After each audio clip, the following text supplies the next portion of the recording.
गणपती उत्सव एकदम जवळ आलेला आहे, म्हणून आज सगळे रूटची पाहणी रूट मार्चद्वारे आणि याच्यामध्ये नगरपालिका MSCB याचे पण अधिकारी सोबत होते.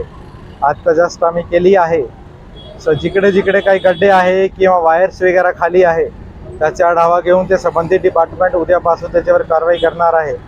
तसंच बरेच ठिकाणी प्रायव्हेट केबलची वायर्स फार खाली दिखलेली आहे, तर त्यांना सर्वांना माझी सूचना आहे आणि ती कडक सूचना आहे की आपण आपले वर्कर लावून आपली वायर किमान 30 फीट उंचाईवर असली पाहिजे असं इन्शुअर करा.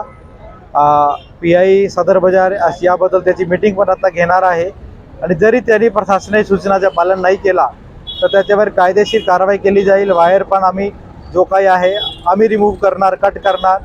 तसेच त्याच्यावर पण गुन्हे वगैरे दाखल होऊ शकतात. तर त्यांना सर्वांना विनंती आहे की स्वतःहून त्यांचे वर्कर्स लावून सोमवारपर्यंत किमान 30 फीट उंच असली पाहिजे तसा त्यांनी त्यावर कारवाई केली पाहिजे.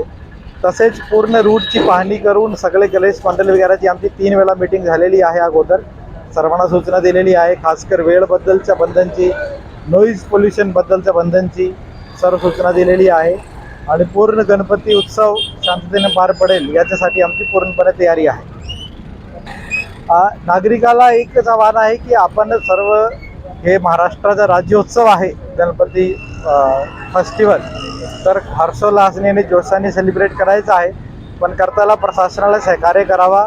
तसेच कुठेही आपली शांतता भंग होणार नाही आणि आपल्यामुळे दुसऱ्याला त्रास होणार नाही. फक्त एवढी काळजी घेऊन सर्वांनी मोठ्या प्रमाणात या उत्सव साजरा करायचा आहे. एवढीच माझ्याकडून सर्वांना एक आव्हान आहे.